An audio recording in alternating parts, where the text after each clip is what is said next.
que le Père me le montre premièrement. Donc, ce n'est pas encore la parole tant qu'elle ne vous est pas manifestée. Vous saisissez? Ce n'est pas étonnant que les gens disent que les jours des miracles sont passés. La parole ne leur est pas manifestée. Ce n'est pas étonnant qu'ils ne puissent pas croire au Saint-Esprit. La parole ne leur est pas manifestée.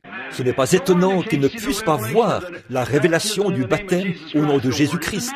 La parole ne leur est pas encore manifestée. Et pourtant, ils n'ont aucune référence dans les Écritures. Il n'existe aucun passage où quelqu'un a été baptisé d'une autre manière. Au sujet du Saint-Esprit, la Bible dit « Nul ne peut appeler Jésus le Christ si ce n'est par le Saint-Esprit ». Et alors, les gens disent qu'ils ne croient pas que le Saint-Esprit a raison. Voyez-vous, ce n'est pas fait pour eux. Jésus a dit « Nul ne peut venir à moi si mon Père ne l'attire premièrement. Et tous ceux que le Père m'a, au passé, donnés, viendront à moi. » Oh, que c'est beau, n'est-ce pas? Tous ceux que le Père m'a donnés viendront à moi. Aucun d'eux ne sera perdu si ce n'est le fils de la perdition. Et c'est dans ce but qu'il est né, et je le ressusciterai au dernier jour.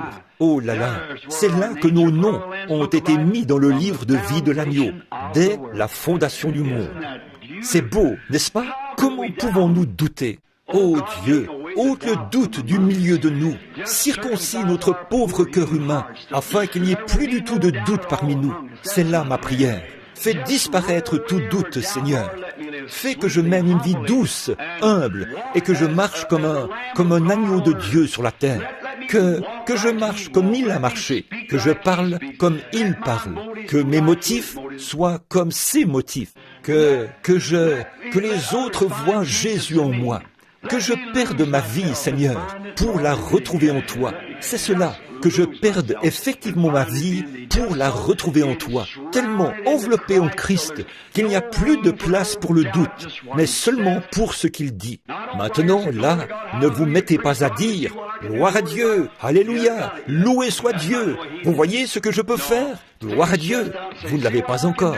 Lui, il n'a pas agi ainsi. Non, bomber le torse et dire « Voyez ce que je peux faire? Oui, monsieur, je suis seul. » Non, il n'a jamais accepté qu'on le loue, pour rien au monde.